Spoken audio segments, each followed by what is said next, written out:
Martha. Welcome to Q6 News TV.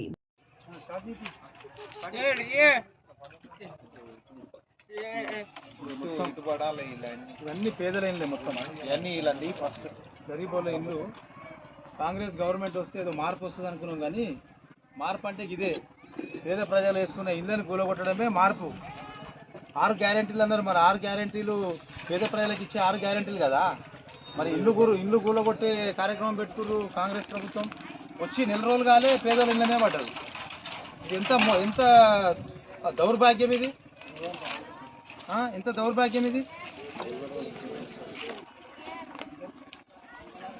మరి గత ప్రభుత్వం మీద దుమ్మెత్తి పోసినటువంటి కాంగ్రెస్ వాళ్ళు ఈరోజు వచ్చి అధికారంలోకి వచ్చి 10 రోజులు కాలేదు పేదల ఇళ్ళ మీద పడి పేదల ఇళ్ళ కూల కొట్టడం అంటే అది ఎంతవరకు కరెక్టో మరి ప్రజలందరూ గమనిస్తున్నారు.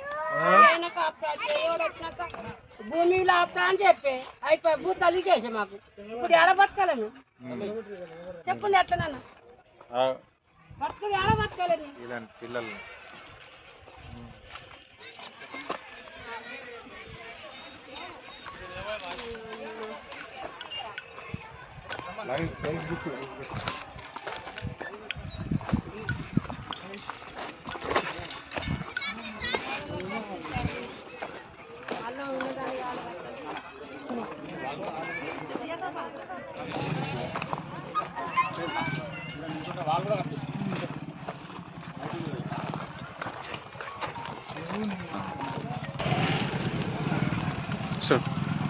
ఈరోజు కుత్బుల్లాపూర్ నియోజకవర్గంలో గాలిపోచన బస్తీలో పొద్దున 5 గంటలకు పోలీస్ సిబ్బంది, రెవెన్యూ సిబ్బంది తన సిబ్బందితో కలిసి పేద ప్రజలు వేసుకున్నటువంటి ఇళ్లను కూల్చడం జరిగింది.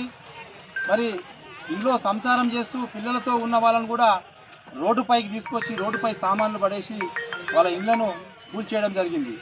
మరి ఈ కూల్చేసిన ఇళ్లకు బాధ్యత వహించాల్సింది కాంగ్రెస్ ప్రభుత్వం. కాంగ్రెస్ ప్రభుత్వం అధికారంలో రాకముందు మేము అధికారంలోకి వస్తే మేము పేద ప్రజలకు ఇవి చేస్తాము అవి చేస్తాము, ఆ బస్సు ఫ్రీ పెడతాము, మరి 6 గ్యారెంటీలలో ఆ గ్యాస్ 500కే ఇస్తామన్నటువంటి కాంగ్రెస్ ప్రభుత్వము అధికారంలోకి వచ్చి 10 రోజులు కాకముందుకే ముఖ్యమంత్రి గారి ఆదేశాలతో ఈరోజు గాలిపోచం బస్తీలో పేద ప్రజలందరూ రోడ్డు పాలు చేసిర్రు. మరి 6 గ్యారెంటీలు అని చెప్పారు. 6 గ్యారెంటీలు పేద ప్రజలకు ఇవ్వాల్సినటువంటి 6 గ్యారెంటీల్లో మరి ఇప్పుడు పేద ప్రజలు ఇక్కడ కనిపిస్తలేరా? ఆ 6 గ్యారెంటీలకు వీళ్ళకి వర్తించదా? మరి కరెంటు ఉండి వీళ్ళకి ఓటర్ లిస్టులో పేర్లుండి మరి వీళ్ళకు రేషన్ కార్డులు ఉండి మరి అనేక రకాలుగా అన్ని సవలతులు ఉన్న వాళ్ళ ఇళ్ళే గులగొడుతున్నారంటే మరి ఎంత దౌర్భాగ్యం అనేది మనం గమనించాల్సి వస్తుంది. మరి కలెక్టర్ కూడా గతంలో మేము ఎన్నోసార్లు చెప్పినాం, ఇక్కడ ఇల్లు వేసుకున్న వాళ్ళకు పర్మనెంట్గా వీళ్ళకి పట్టాలు ఇవ్వాలి, పొజిషన్ సర్టిఫికేట్ ఇవ్వాలని కూడా గతంలో ఉన్నటువంటి కలెక్టర్ గారికి మేము ఎన్నోసార్లు మెమోరాండాలు ఇచ్చినాం, కానీ పట్టించుకోలే.